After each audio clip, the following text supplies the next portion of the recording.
Hello friends, मैंने DFCCIL के 2 part करवा दिए हैं जो कि है जनरल नॉलेज और जनरल एप्टीट्यूड। ये देखिए तीसरा पार्ट है। तो अगर आपको दोनों वीडियो देखना है तो आप DFCCIL के प्लेलिस्ट में जाकर के देख सकते हैं। तो चलिए देखिए, अब ये स्टार्ट करते हैं जनरल एप्टीट्यूड रीजनिंग। देखिए दिया हुआ है कि अमित, विद्या, काव्या, दीक्षा, ईशान, फरहाद और जेनी एक रेस्टोरेंट में तीनों मेज में जो A, B, C पर बैठे हैं, ठीक है। प्रत्येक मेज पर उनमें से कम 2 लोग हैं और प्रत्येक मेज पर कम से कम एक लड़की है। काव्या की अमित, दीक्षा और ईशान के साथ नहीं बनती है, इसलिए उनमें से किसी के साथ नहीं बैठती हैं। देखिए जो जो इम्पोर्टेंट है मैं अंडरलाइन कर दे रही हूँ।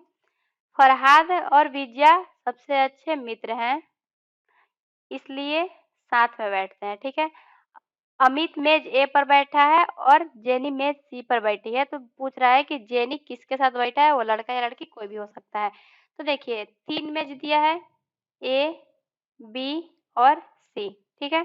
अब देखिए जब भी ऐसा क्वेश्चन दिया रहे तो आप पीछे से पढ़ना स्टार्ट करो, कोई ना कोई आपको क्लू मिल जाएगा सॉल्व करने का। देखिए पीछे से पढ़ते हैं।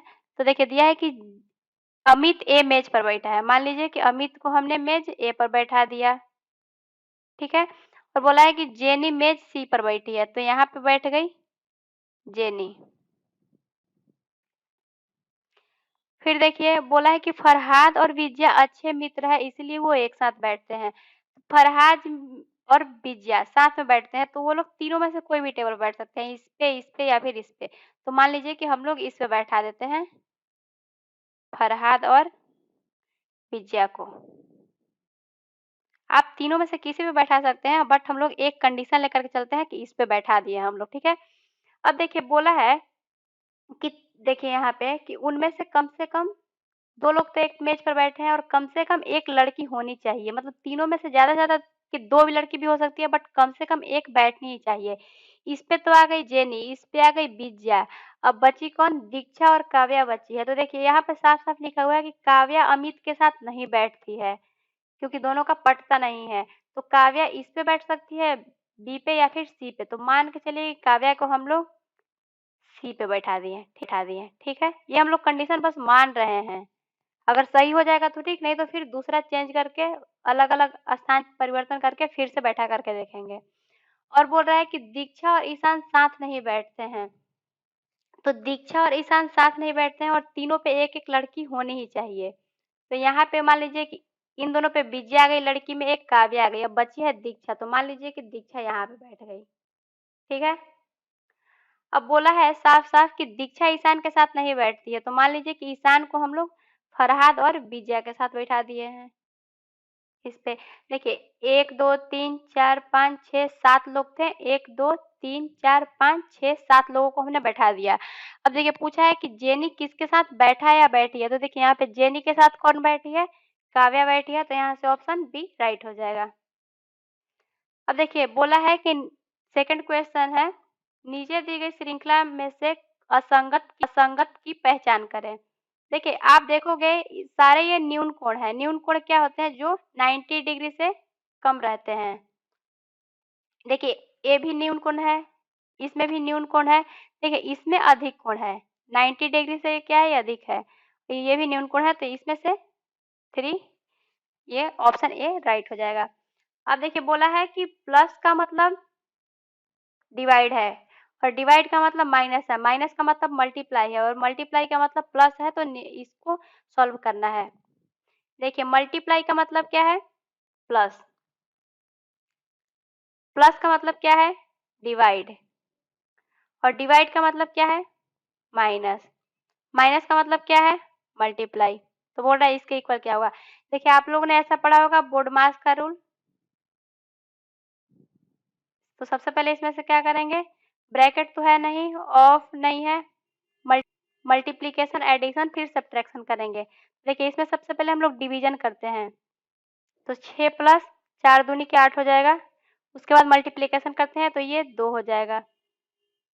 ये 2 और 2 कैंसिल हो जाएगा, तो बचा क्या? 6। तो ये राइट हो जाएगा। अब देखिए बोल रहा है कि 7 नेक्स्ट क्वेश्चन है, 7 किलोमीटर चलने के बाद मयंक दाएं मुड़ता है। तो देखिए सबसे पहले हम लोग देख लेते हैं कि दायाँ-बायाँ तो पता होगा। आप मान लीजिए कि इधर फेस करके खड़े हैं तो दायाँ साइड क्या हो गया आपका, इस साइड जो है वो दायाँ हो जाएगा और इस साइड बायाँ हो जाएगा। ऐसा-ऐसा क्वेश्चन है तो आप खुद को अज़्यूम कर लो कि ठीक है, ये बोला है मयंक तो आप समझ लो कि मैं ही हूँ मयंक और आप ऐसे अज़्यूम करके बनाओगे तो जल्दी बन जाएगा। तो देखिए बोल रहा है कि 7 किलोमीटर चलने के बाद मयंक दाएँ मुड़ता है। मान लीजिए कि 7 किलोमीटर मयंक चला ऐसे, ठीक है? ये 7 किलोमीटर चला और उसके बाद बोल रहा है दाएँ मुड़ता है। तो मान लीजिए कि दाएँ मेरा इधर है तो दाएँ मुड़ गया। दाएँ मुड़ता है और 3 किलोमीटर चलता है। इधर मुड़ा और वो 3 किलोमीटर चला। फिर वो बाएँ मुड़ता है। देखिए, आप समझो खुद को, इधर आप जा रहे थे तो आपका दायाँ क्या हो गया? इस साइड दायाँ हुआ और ऊपर के साइड बायाँ हुआ। बोल रहा है वो अपने फिर बायाँ हाथ के साइड मुड़ जाता है। तो बाएँ तरफ ये मुड़ गया और एक 11 किलोमीटर की दूरी तय करता है। इधर बाएँ मुड़ा और एक 11 किलोमीटर की दूरी तय किया। अंत में वह उत्तर दिशा की ओर मुड़ गया। देखिए तो ये और एक दिशा की आपको जानकारी होगी, ऊपर में होता है उत्तर और नीचे होता है दक्षिण और इस साइड होता है पूरब और इधर होता है पश्चिम। देखिए अब बोल रहा है कि अंत में वह उत्तर दिशा की ओर मुड़ गया। देखिए इधर ही जा रहा था, उत्तर दिशा की ओर मुड़ा, मतलब ये सामने ही अभी जा ही रहा है। तो बोल रहा है उसने किस दिशा से चलना प्रारंभ किया था? देखिए वो यहाँ से चलना प्रारंभ किया था, ये अभी यहाँ है, उत्तर में अभी यहाँ पे है और ये यहाँ से चलना स्टार्ट किया था। तो इसके सापेक्ष में देखेंगे, उत्तर के सापेक्ष में, तो ये क्या है? दक्षिण से ये चलना स्टार्ट किया था, मीन्स दक्षिण यहाँ पे राइट हो जाएगा। अब देखिए नेक्स्ट क्वेश्चन है 5 नंबर। दिए गए कथन पर विचार करें और निर्णय लें कि दी गई पूर्ण धारणाओं में से कौन-सी अंतर्निहित है? ये बोल रहा है म्यूचुअल फंड निवेश बाजार में के जोखिम के अधीन है। ठीक है? अब धारणा पढ़ते हैं। म्यूचुअल फंड्स में निवेश से किसी को भी हानि हो सकती है। तो देखिए हाँ, म्यूचुअल फंड क्या होता है? जहाँ पे हम लोग पैसे अपने देते हैं, ठीक है? अब म्यूचुअल फंड मान लीजिए कि वो अपने किसी कार्य में पैसे को लगा दिया, अगर उसको लाभ हुआ तो आपको पैसे देगी, अगर उसको हानि हुआ तो वो आपको डेट बढ़ाएगी कि अगले दिन दूँगा या फिर अगले साल दूँगा या 6 महीने में इतने, वो डेट बढ़ाते रहेगी लेकिन आपको वो पैसे रिटर्न नहीं करेगी या फिर करेगी भी तो उससे कम करेगी। थोड़ा बहुत दे देगी आपको बहलाने-फुसलाने के लिए, बट पूरे का पूरा नहीं करेगी जब तक उसको लाभ नहीं होगा। तो बोल रहा है म्यूचुअल फंड्स में निवेश से किसी को भी हानि हो सकती है। तो हाँ, हानि हो सकती है क्योंकि किसी भी चीज़ के 2 कंडीशन होते हैं, अच्छा और खराब। अगर उसको हानि हुआ तो आपको भी हानि होगा। तो ये तो राइट है। अब बोल रहा है म्यूचुअल फंड्स में निवेश से किसी को भी लाभ हो सकता है। तो हाँ, लाभ हो सकता है, लाभ भी हो सकता है, हानि भी हो सकता है। जब म्यूचुअल फंड को लाभ होगा तो आपको भी लाभ होगा। जैसे कि अभी सहारा का ही आप स्थिति देख लीजिए कि सहारा अभी सबका पैसे ले ली है और बस डेट बढ़ा रही है कि इतने टाइम को दूँगा, इतने टाइम को दूँगा। तो जितने भी लोग सहारा में अभी इन्वेस्ट किए हैं, वो लोग को तो अभी हानि ही हो रही है क्योंकि अपना पैसा उन लोग को खुद के काम के लिए नहीं मिल रहा है। तो देखिए ये भी इसमें राइट है। मीन्स 4 ऑप्शन इसमें राइट है कि पूर्वानुमान 1 और पूर्वानुमान दोनों ही अंतर्निहित हैं। अब देखिए ये बोल रहा है नेक्स्ट क्वेश्चन, कार्य पर जाने के लिए बस पकड़ने के लिए आशीष ने सामान्य समय से 20 मिनट पहले बस स्थानक के लिए घर से निकला, ठीक है? बस स्थानक तक पहुंचने में उसे 10 मिनट का समय लगता है। वह सुबह 8:25 तक बस स्थानक पहुंचा। वह सामान्यतः कितने बजे सुबह घर से निकलता है? 8:25 में ये बस स्थानक पहुंचा और बोल रहा है कि जाने में 10 मिनट का टाइम लगता है। तो मीन्स वो 8:15 में घर से निकला होगा। अब बोल रहा है कि देखिए यहाँ पे कि वो 20 मिनट पहले जब निकलता है तब का ये दिया हुआ है 8:15 में निकलता है। तो अगर उसे सामान्य टाइम पे निकलने के लिए वो 20 मिनट लेट करके निकलेगा, ठीक है? तो यानी कि 8:15 प्लस 20 मिनट लेट करके घर से निकलेगा, मीन्स 8:35 में निकलेगा। देखिए इसमें पूछ रहा है 7 नंबर क्वेश्चन है लुप्त संख्या। देखिए करते हैं 19 प्लस 22 अगर -2 करेंगे तो ये आ जाएगा 39।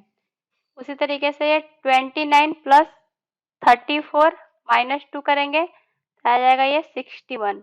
उसी तरीके से ये 36 और इसको मान लीजिए आप x, 36 प्लस x -2 करेंगे तो ये कितना आना चाहिए, 83 आना चाहिए, ठीक है। अगर आप इसका यहाँ से वैल्यू कैलकुलेट कीजिएगा तो ये आ जाएगा 85 माइनस 36 इक्वल 49। तो 4 ऑप्शन राइट हो जाएगा। अब देखिए नेक्स्ट क्वेश्चन है, एक प्रतिष्ठित कंपनी अपने कर्मचारियों का एक सर्वेक्षण आयोजित करती है। नीचे दिए गए आरेख द्वारा डेटा दर्शाया गया है। बोल रहा है कि आयत पुरुष कर्मचारियों की संख्या बताता है। देखिए पुरुष कर्मचारियों की संख्या बताता है। सेकंड है, त्रिकोण उन कर्मचारियों की संख्या दर्शाता है जो अपने कार्य की प्रकृति जॉब प्रोफाइल से संतुष्ट हैं। यहाँ पे ये हो गया। अब बोल रहा है वृत्त उन कर्मचारियों की संख्या दर्शाता है जो अपने तत्कालीन वरिष्ठ से संतुष्ट हैं। ये वृत्त का हो गया। बोल रहा है वर्ग उन कर्मचारियों की संख्या बताता है जो कार्य के परिवेश से संतुष्ट है। तो ये वर्ग का हो गया, ठीक है। अब देखिए पूछा है कि निम्नलिखित में से वह कौन महिला कर्मचारी है। देखिए महिला कर्मचारी के बारे में पूछा है जो कार्य के परिवेश और वरिष्ठ से संतुष्ट है किंतु अपने कार्य की जॉब प्रोफाइल से असंतुष्ट है। देखिए महिला कर्मचारी बोला है तो ये जितना ये आयत का पार्ट है ये तो हट जाएगा, ठीक है। इसको आप ये हटा दीजिए क्योंकि इसमें सारे पुरुष आते हैं, ये हट गया। अब बोल रहा है कि जो कार्य के परिवेश और वरिष्ठ से संतुष्ट है। देखिए वरिष्ठ से संतुष्ट है कार्य की, तो देखिए वरिष्ठ से संतुष्ट है मतलब ये हो सकता है वृत्त वाला, ये वृत्त वाला हो सकता है और परिवेश से भी संतुष्ट है मतलब ये वर्ग वाला भी हो सकता है, ठीक है। ये वर्ग वाला भी हो सकता है। अब बोल रहा है किंतु अपने कार्य की जॉब प्रोफाइल से असंतुष्ट है। देखिए जॉब प्रोफाइल से संतुष्ट दिखा रहा है ये त्रिभुज का, असंतुष्ट मतलब कि इसके बाहर होगा, संतुष्ट के बाहर। देखिए इसमें सारे में क्या कॉमन है, 6 कॉमन है, तो इसका क्या ऑप्शन हो जाएगा, 6 राइट हो जाएगा। अब देखिए 9 नंबर क्वेश्चन है, रिक्त स्थान पर अब भरने के लिए दिए गए में से सबसे उचित विकल्प चुने। बोल रहा है लोकतंत्र में सदैव, देखिए लोकतंत्र में क्या होता है, चुनाव होती है, चुनाव की प्रक्रिया से ही चुनाव होता है। तो यहाँ से ये तो बहुत इजी था, चुनाव ऑप्शन हो गया राइट। अब बोल रहा है 10 नंबर क्वेश्चन, दिए गए विकल्पों में से वह विकल्प चुने जो दी गई संख्या श्रृंखला को पूर्ण करेगा। तो देखिए यहाँ पे क्या है, इन दोनों के बीच देखिए कितने का डिफरेंस है, 2 का। इन दोनों के बीच कितने का डिफरेंस है, 4 का। इन दोनों के बीच कितने का डिफरेंस है, 8 का। इन दोनों के बीच कितने का डिफरेंस है, 16 का। तो इन दोनों के बीच कितने का डिफरेंस होना चाहिए, 32 का डिफरेंस होना चाहिए। मीन्स कितना हो जाएगा ऐड करने पे 103। अब देखिए नेक्स्ट क्वेश्चन है, निम्नलिखित संख्या अनुक्रम में ऐसी कितनी विषम संख्याएं हैं जिनमें से प्रत्येक विषम संख्या के पश्चात मतलब बाद तथा पूर्ववर्ती और पहले एक विषम संख्या है। मतलब बाद भी एक विषम संख्या और पहले भी एक विषम संख्या। तो देखिए कौन कौन सा है, एक ये है देखिए 9 है, इसके बाद में भी विषम और पहले भी विषम। देखिए एक 5 है, बाद में भी विषम और पहले भी विषम। और एक 3 है, देखिए बाद में भी विषम और पहले भी विषम। और एक 7 है, बाद में भी विषम और पहले भी विषम। तो इसे कितने संख्या है, 4 संख्याएं हैं। यहाँ से 4 राइट हो जाएगा। अब देखिए नेक्स्ट क्वेश्चन है, उस विकल्प का चयन करें जो अन्य 3 विकल्पों से भिन्न है। तो देखिए जब भी ऐसा क्वेश्चन है तो आप सबका प्लेस वैल्यू जब याद रखिएगा तो बहुत इजी हो जाता है। देखिए इसमें क्या है, सबका डिफरेंस देखते हैं। तो v की प्लेस वैल्यू 22 होती है, x की 24 होती है, w की 23 होती है और z की 26 होती है। अब उसी तरीके से h का 8 होता है, j 10, I 9 और k 11। उसी तरीके से k 11, m 13, l 12 और n 14। उसी तरीके से r 18, t 20, s 19 और u 21। अब देखते हैं सारे में। देखिए इसमें 2 ऐड किए तो ये आया, 2 ऐड किए ये आया, -1 किए ये आया, फिर 2 ऐड किए, ठीक है।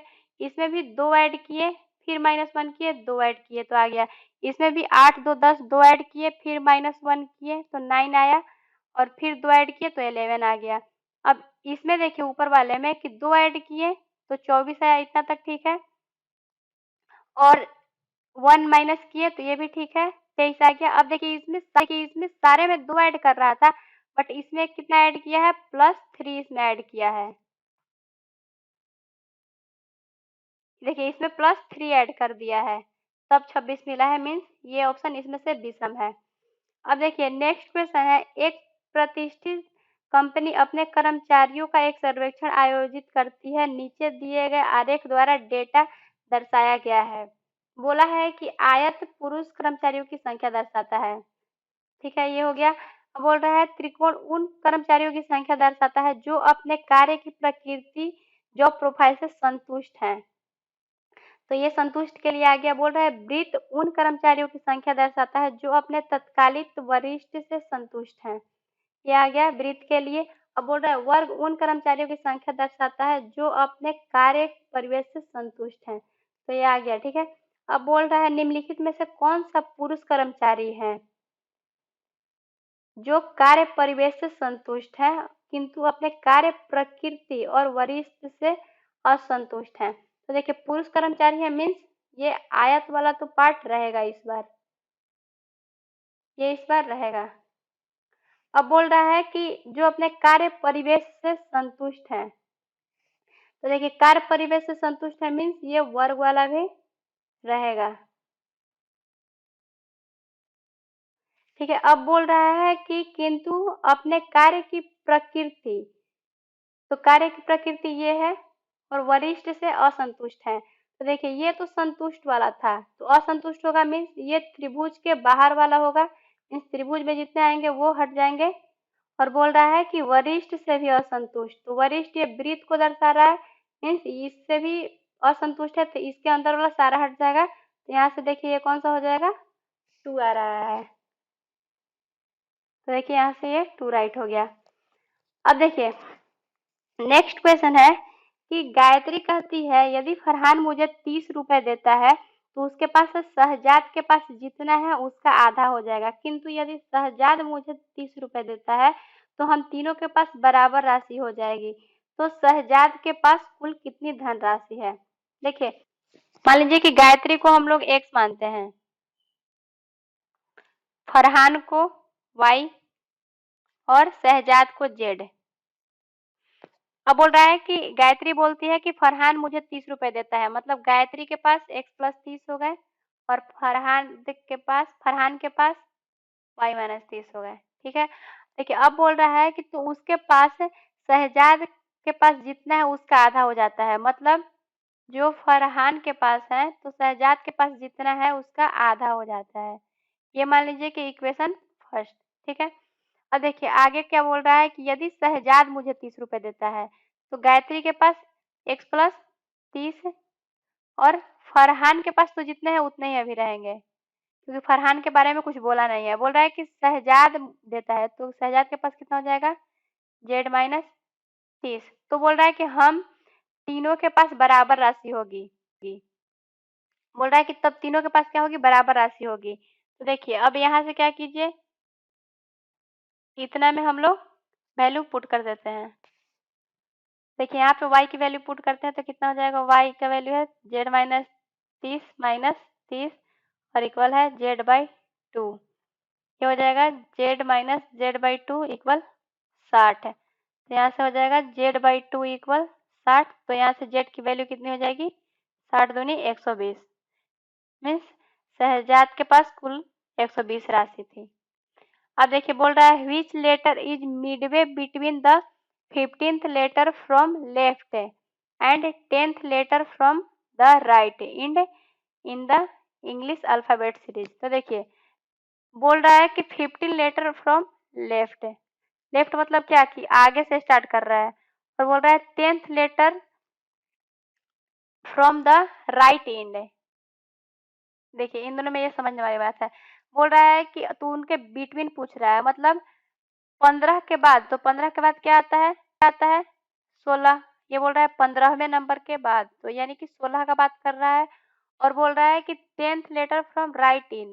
देखिए 10th लेटर मतलब 27 माइनस 10, तो ये कितना हो गया 17। तो इसके बोल रहा है कि इसके बाद मतलब 17 के पहले वाली, मतलब दोनों तरफ से क्या 16 का ही बात कर रहा है। 16 नंबर पे आता कौन है, पी आता है। तो देखिए यहाँ से पी राइट हो गया। देखिए ऐसा में क्या है कि आप लोग अल्फाबेट याद कर लीजिए ए से जेड तक, तो बहुत आसानी से ये सब बन जाता है। अब देखिए नेक्स्ट क्वेश्चन है कि 1 से 50 के बीच ऐसी कितनी संख्या है जो 7 से पूर्णतः विभाजित है किंतु 3 से विभाजित नहीं होती है। तो देखिए हम लोग मानते हैं कि 1 से बीच एक पहला 7 होगा, फिर 14 होगा, फिर 21 होगा, फिर 28 होगा, एक 35 होगा, 42 होगा और 49 होगा। अब बोल रहा है कि 7 से विभाजित है किंतु 3 से नहीं है। तो देखिए ये 7 से विभाजित है किंतु 3 से नहीं है, ये भी 7 से है 3 से नहीं है। ये देखिए 3 से विभाजित है, ये 7 से विभाजित है किंतु 3 से नहीं है। ये भी 7 से है किंतु 3 से नहीं है। ये 7 से भी है और 3 से भी है, तो इसको छोड़ देते हैं। ये 7 से है किंतु 3 से नहीं है। तो देखिए 1 2 3 4 5, 5 ऐसे हैं लेटर। देखिए नेक्स्ट क्वेश्चन है, उस विकल्प का चयन करें जो तीसरे पद से उसी प्रकार संबंधित है जिस प्रकार दूसरा पद पहले पद से संबंधित है। देखिए CLOU और FLRX। देखिए सी में 3 ऐड कीजिएगा तो एफ पे पहुंचेंगे, क्यों, क्योंकि सी का 3 होता है, एफ का 6 होता है। इसमें 3 ऐड करने पर एल पे पहुंचेंगे, इसमें 3 ऐड करने पे आर का पहुंचेंगे, क्योंकि ओ का 15 आर 18। इसमें 3 ऐड करने पे इसमें पहुंचेंगे, मीन्स सारे पे 3 ऐड करने पे इसमें पहुंच रहे हैं। तो उसी तरीके से ई जे ओ टी है। देखिए ई का होता है 5, अगर 3 ऐड करेंगे तो कितने पे पहुंचेंगे 8, यानी कि एच पे पहुंचेंगे। जे होता है 10, 3 ऐड करने पे 13 मीन्स एम पे पहुंचेंगे। ओ होता है 15 मीन्स 3 ऐड करने पे 18, यानी कि आर पे पहुंचेंगे। और टी होता है 20, इसमें 3 ऐड करने पे डब्ल्यू पे पहुंचेंगे। तो देखिए यहाँ से कौन सा राइट हो जाएगा, ऑप्शन 2। अब देखिए नेक्स्ट क्वेश्चन दिया है, दिए गए प्रश्न पर विचार करें और निर्णय लेकर निम्नलिखित में से कौन सा कथन नीचे दिए गए एक प्रश्न का उत्तर देने के लिए पर्याप्त है। देखिए क्वेश्चन है कि 30 छात्रों की कक्षा में शीर्ष कंगना का स्थान क्या है, और बोला है कि कंगना उर्वी से 2 स्थान पीछे है। ठीक है, बोला है उर्वी का स्थान नीचे से 25वां है। तो देखिए दिया है कि टोटल का छात्र की संख्या दे दिया है। तो देखिए टोटल इक्वल होता है कि ऊपर से स्थान प्लस नीचे से स्थान, ऊपर से स्थान